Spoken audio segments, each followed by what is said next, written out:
hanti dhowr adag ku mahadsan waqtiga aad siinayso goobjoog intaas kadib bal waxaad warbixin guud inaga siisaa maadaama xafiiska aad joogteen muddo hal sano ah wixii idin qabsoomay. cali marka hore waad mahadsan tahay adiga iyo bahda goobjoog iyo ummadda Soomaaliyeed meel walba inaga daawanayaan. waxaa la magacaabay August 6 2017 maanta oo ah sanad markii ka soo wareegtay magacaabisteydii alxamdulillah waxyaalo badan ayaa noo hirgalay oo midda ugu horeysa ay tahay xafiiska inuu yeesho qorshe ama strategic plan oo ku saleysan 3 sano markaan xafiiska imid oon eegay waxyaalaha jira maadaama waddankeenu yahay waddan burburay hay-adihii dawladana ay saameyn weyn ku yeesheen waxyaalihii ugu horeeyay aan qabtay ayaa ah inaan marka hore eego muxuu yahay xafiiskan mandatekiiska maxaa loo baahan yahay maxaase inaga hadlaysana u baahannahay inaynu toosino marka waxaynu la nimid qorshe 3 sano ah oo ka kooban 6 yool oo aan ku shaqayn doono haddii aan idmo 3 sano soo socoto oo bilowda 2018 kuna eg 2020 haddii aan idmo. shaqada xafiisku wax caqabado ma kala kulmaa maadaama sharciga lagu shaqeeyo aan ognahay xilligii siyaad barre inuu ahaa shaqada guud ee qabataan waqtiga iyo waayuhuna inay isbedeleen. sharciga iyo caqabado badan ayuu leeyahay sidaad la socoto sharcigan waxaa la gudbiyey ama la paasgareeyay 1972 Soomaaliya waagaas waxay lahayd dawlad dhexe dawlad military ah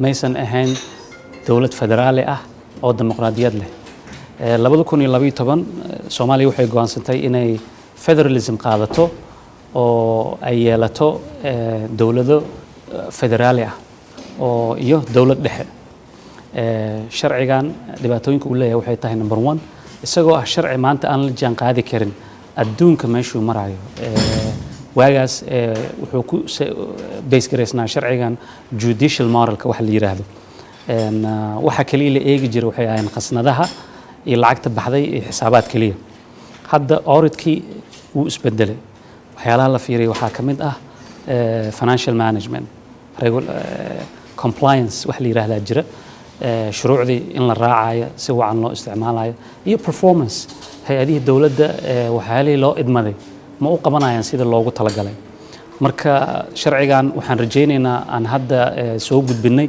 aan u gudbinay golaha wasiirada hadda ansixiyeen xukuumadda federaalka Soomaaliya in uu noqdo mid naga soo wada 1972 in soo gaarsiiya qarnigan 21aad ee maanta joogna haddii aan lidmo. markii aad soo eedeysaan mas'uuliyiin xilal haya oo dawladda u shaqeeya ma waxaad u baahataan in maxkamad aad tagtaan mise awood kale oo xafiiskiinu leeyahay oo ah qofkaas in durbadiiba la xiro?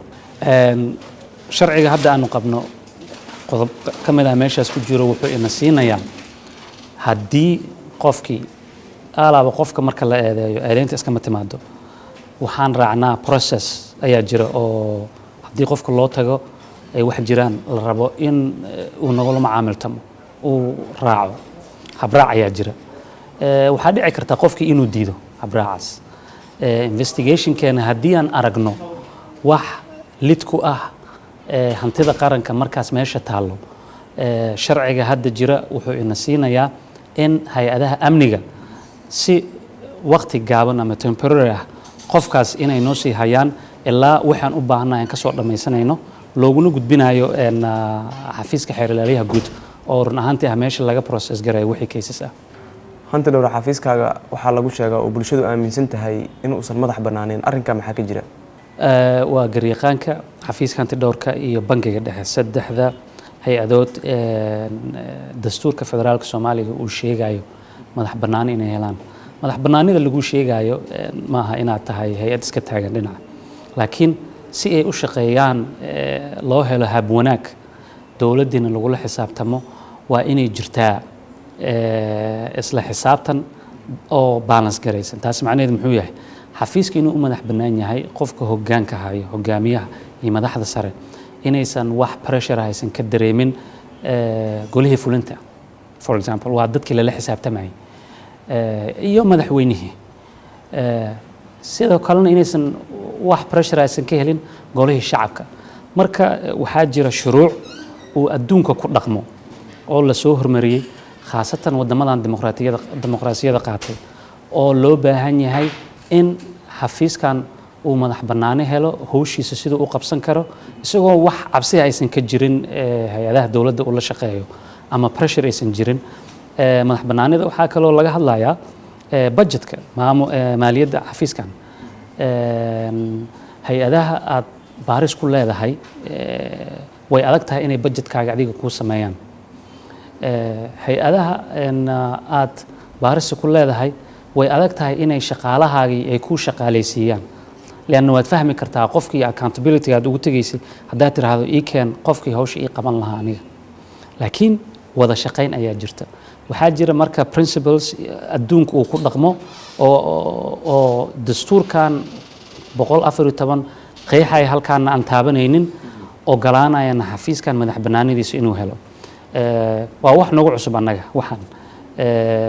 waagii dowladdii hadda tagtay xasan sheekh isafgaran waa ayaa dhacay maysan hirgelin. waxaan rajaynaynaa hadda baarlamaankan cusub dowladdan cusub hadda joogta madaxweyne farmaajo inay si fiican u eegaan ay khubarada yaqaana la tashadaan. ugu dambeyntii run ahaantii waxaan meeshaan fiirinayn waxay tahay waddankeena maxaa dan u ah.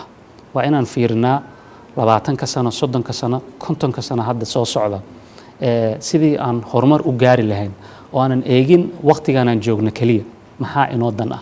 sharciga golaha wasiiradu hadda ay ansixiyeen oo la rajeynaya inuu u gudbo baarlamaanka labadiisa aqal qodobo ku jira miyaa jira oo adinku aad aaminsan tihiin inuu soo laaban karo tusaale ahaan wax baarlamaanka awoodda ka qaadaya ama xafiiska madaxweynaha iyo xafiisyo kale maadaama golaha wasiirada ay soo dhaafeen wax awood ka qaadaya miyaa ku jira xafiiska madaxweynaha ama baarlamaanka. sharciga run ahaantii hadda waa draft, waa hindise sharciyeed. wuxuu marayaa process ayuu marayaa. annaga waxbaan gudbinay sharcigan annaga ka shaqaynay waxaa inala shaqeeyey khubaro international ah oo yaqaana waxaana lagu baysgareeyey waddamadan horumaray geeska Africa sida Ethiopia, Kenya, Rwanda oo aad u tagtay, Tanzania oo waddan kale oo taga ah. sidii ay ugu horumareen shuruucdoodii ayaa la fiiriyey iyo Afrika guud kuwii ugu wanaagsanaa ayaa lala simay oo lala baysgareeyey.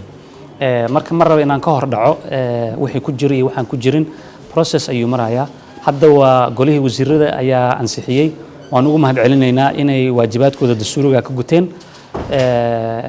stepka xiga midda xigta waxay tahay inuu tago golihii shacabka haddii alla idmo, iyadoo ay ka doodi doonaan ay fiirin doonaan haddii ilaahay idmo. kulley waxaana jiri doona sidaan filaayo in la qaban doono public hearing oo ummaddii loo soo bandhigi doono. wax walbana markaas waa la ogaan doonaa insha allah wixii meesha ku jira.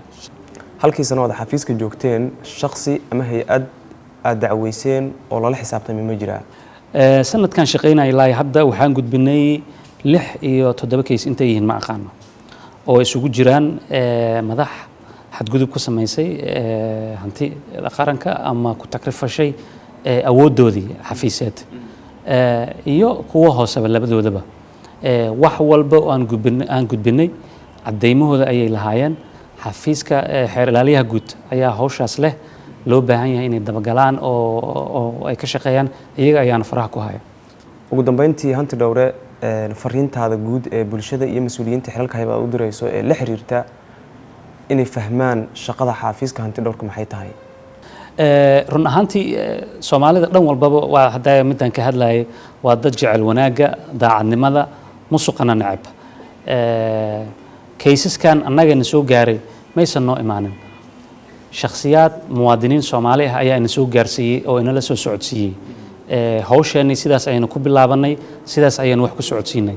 marka ummadda Soomaaliyeed waxaan u sheegayaa xafiiskan inuu yahay xafiis u taagan mar walbaba hantidii ummadda wixii lagu aaminay in sidii processka shuruucda waddanka uu qabo inaan mar walba raaci doono, ayaguna ay nagu garabsiiyaan wixii ogaadaan ama waxay u baahan yihiin dhankeena inay nala soo wadaagaan sida ay mar walbaba sameeyaan.